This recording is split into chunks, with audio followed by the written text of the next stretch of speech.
Ed and I met about 13 years ago, and we were introduced by mutual friends, and it was just a friendship, or a very, very casual friendship. I met Jeff a couple of years after I got divorced, and we met through a mutual friend. It started off very kind of casual. Didn't think I was meeting a life partner, and we just kind of grew closer until I wound up moving in, and I decided this is somebody that I want to spend the rest of my life with. It's by far the best relationship that I've ever had. We were together about 7 years, and he broached the subject of always wanting to have children and never thought that it was possible. You know, you have to understand we're of a generation where gay men didn't have children. It was one of the prices you paid, I guess, for being gay. And so it's a fairly new phenomenon. I've wanted to have kids my entire life. Ever since I was a little kid, I've always wanted to be a dad. And when I realized that I was gay, back when I was a kid, gay people didn't have kids. Just was unheard of, never happened. As society and as medicine progressed and gay people were able to have kids, it came back again, and I really, really wanted to be a dad. I always wanted to be a dad. My partner, Ed, was not a big fan of having kids. I couldn't strong harm him into doing this.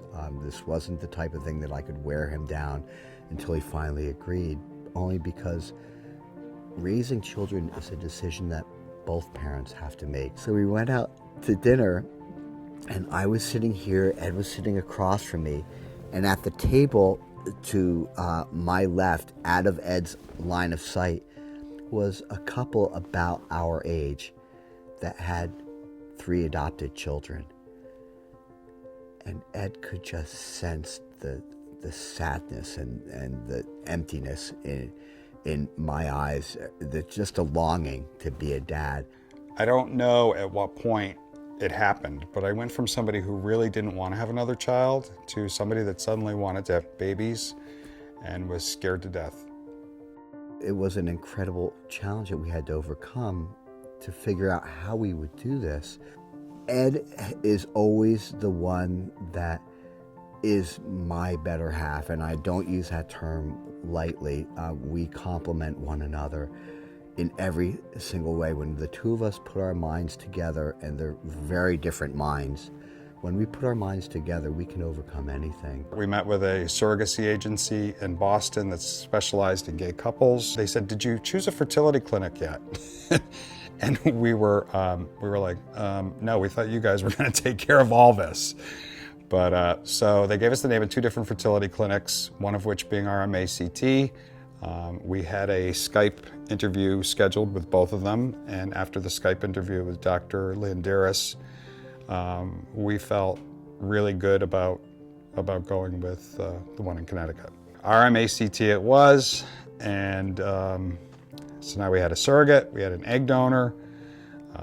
Our surrogate was from Virginia, the Richmond area, and our egg donor was from New Jersey. Lovely young lady, already had a child of her own. She was a foster mom, married. Our surrogate already had a child of her own. We were scared. We knew that this was beyond our area of expertise, and we got what we felt were the best people involved to help us achieve this dream.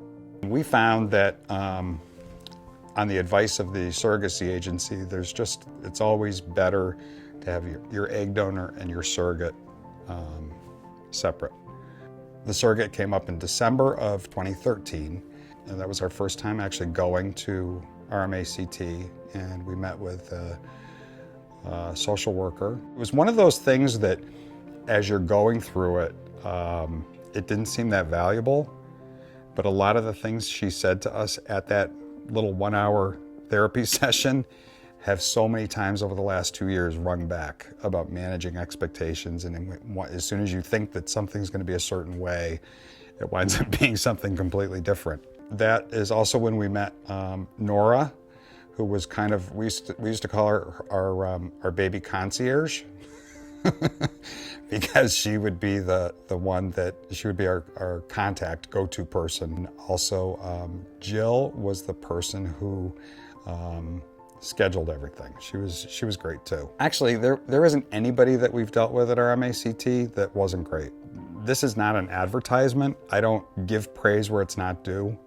I have very high expectations, and they exceeded all my expectations. Actually, Jeff has higher expectations than I do, and they exceeded his expectations. So they were great. There's not one thing that they did that I could say they could have done better. And we got pregnant in March of 2014.